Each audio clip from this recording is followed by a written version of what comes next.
Hi everyone, आज के इस पर्टिकुलर वीडियो में हम देखेंगे कि कैसे जो ट्रिग्नोमेट्री के कॉम्प्लिकेटेड शिफ्टिंग वाले सवाल थे, जैसे फॉर एग्जांपल मैं आपसे पूछूं sin 120 की वैल्यू बताओ या फिर tan 330 की वैल्यू, उसे हम कैसे जल्दी से जल्दी सॉल्व कर सकते हैं। उसे करने से पहले मैंने एक ग्राफ बनाया जिसमें 0 डिग्री, फिर ये 90 की शिफ्टिंग लेगा तो 90, फिर से 90 की शिफ्टिंग लेगा तो 180, फिर 90 की तो यहाँ 270 लिखा है, फिर 90 की तो वापस 360।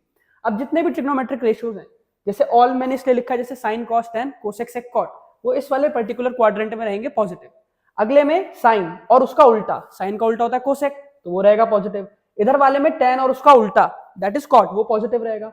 और इस वाले में कॉस और उसका उल्टा यानी कि सेक, वो पॉजिटिव रहेंगे। अब करना कैसे है, बस हमें दो तीन चीजें याद रखनी है। पहली कि अगर मेरी शिफ्टिंग में 90 या 270 से करता हूं तो साइन को मैं कॉस में बदल दूंगा, सेक को कोसेक में, टेन को कॉट में। जैसे एक बेसिक सा एग्जांपल लेता हूं, मैंने आपसे पूछा साइन 120 की वैल्यू बता दो। अब या तो आप रट के आओ या आपको ट्रिक पता हो। साइन 120 को अगर मैं 90 से मूव करा दूं, 90 की शिफ्टिंग करा दूं, तो क्या होगा 90 प्लस 30। अब मुझे पता है क्या, अगर 90 की शिफ्टिंग हुई है तो मैं साइन को कॉस में लिख दूंगा। मैंने लिख दिया, ये हो गया पहला टास्क।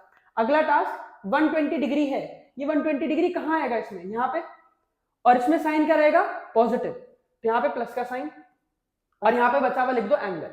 तो ये हो गया, मतलब साइन 20 का जो आंसर होगा वो होगा कॉस 30 डिग्री।